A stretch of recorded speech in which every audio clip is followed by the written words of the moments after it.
Good morning.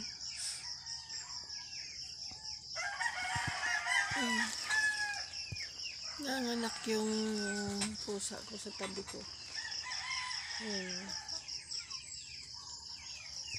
Ayan.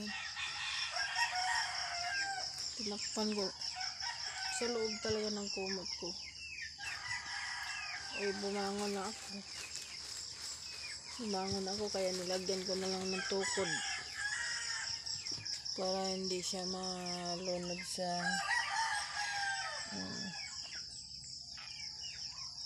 nililipat ko siya dito sa loob ng kahon. Ayaw naman niya. Talagang bumalik siya dito sa tabi ko.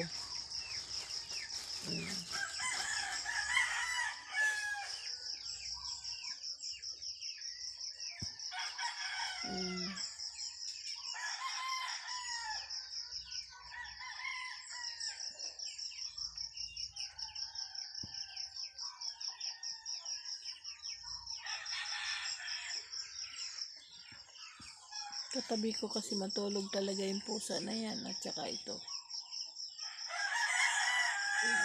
Si Brownie. Ayan.